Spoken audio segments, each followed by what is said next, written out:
Okay, joined by Niall Ó Ceallacháin, Dublin Senior Hurling manager, ahead of Sunday's Allianz League clash with Waterford at Walsh Park, 2 o'clock throw-in on Sunday afternoon down in Waterford. Neil, I guess a few days on from the disappointment of the defeat to Offaly the last day out. I'm sure, though, you're going to be looking to put that behind you, I guess, the early part of this week, and this week looking ahead to what will be a big challenge this weekend.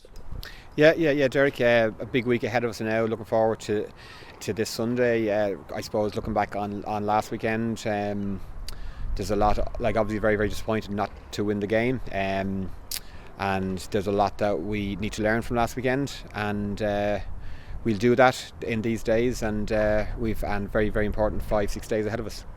I guess from the point of view, I think you mentioned last week the fact that obviously it's a busy period. We had Offaly last weekend, Waterford to come this weekend, and then Carlow the weekend after.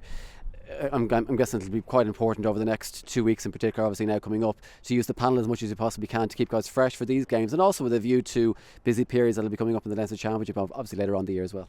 Yeah, it's a balance that we're trying to strike as regards I suppose short-term needs and aims versus what's needed to be right for Leinster Championship and what's needed for Leinster Championship. So we're trying to strike that balance these weeks. That'll continue for the next week or two.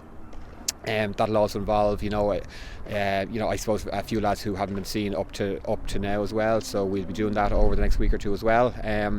So yeah, listen, there'll be lots more opportunity for lads in the next couple of weeks, and it is busy and hectic, as you say, but that's great. And in a few weeks' time, we'll be in a good spot as regards what we need to know stepping into the actual Leinster Championship. You mentioned there a few guys who obviously we haven't seen so far yet. The likes of obviously Paddy Doyle was injured, Danny Sutcliffe, Ronald Hayes, AJ and Conor McHugh as well, AJ Murphy and Conor McHugh, even Cian O'Sullivan, who obviously picked up an injury at the start of the league campaign, had a good game against Antrim. Are we likely to see those guys coming back into the setup over the next few weeks? Yeah, no, you will. They're all with us, and they're all in a good spot as regards the next couple of weeks. You had Paddy and Keane there with hamstring injuries that had them off the pitch for a good while there, but they're all in a good spot, and all those lads that you named there, we're looking forward to having them on the pitch and have an opportunity to actually perform over the next 2 to 3 weeks.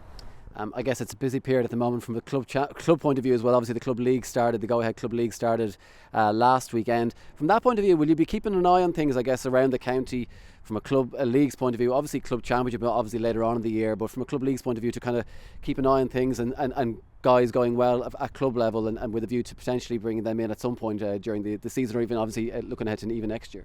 Yeah, no, definitely. We'd obviously with the wider backroom team that we have, we would know the club scene quite well. Obviously, our eyes are always out as regards what's happening, be it at club level there, or even we have a reserve panel up happening as well, and we've actually asked one of those players, Conor Nolan, there is coming up with us starting this week as well. So the panel is open-ended is kind of what I'd say. You have to nail it down, but it's open-ended. If someone is putting a hand up, they will be invited in. We're also, with the club activity is say starting last weekend there, we would have basically anybody who didn't play for us last weekend, they were all let go to play with their clubs as well. That'll stay the case. How we see it is a senior hurler with Dublin needs to be going back to the club and really leading things and kind of setting standards, and that would have been the ask last weekend for those lads, and that will stay to be the case over in the next few weeks. Obviously, finally, it's Waterford this weekend. A big challenge awaits this weekend down in Waterford in Walsh Park. We've seen them over the past couple of weeks in particular, obviously performing very well. What can you expect from them this weekend? Yeah, no, it's going to be a massive challenge this weekend, but we're looking forward to that. The result last weekend put some more, I suppose, more sharper focus on the game this weekend, which is great. It's where we need to be. We're looking forward to that. Challenge is going to be significant. They're on an upward curve for sure under new management there. They all seem to be heavily bought in. A good few new lads who, or not new lads who weren't available for various reasons, who played last weekend. And I suspect there'll be one or two more this weekend. So they're in a good spot for sure. They had a great result last weekend, but that's a great challenge for us for the next 5-6 days, and we will be ready.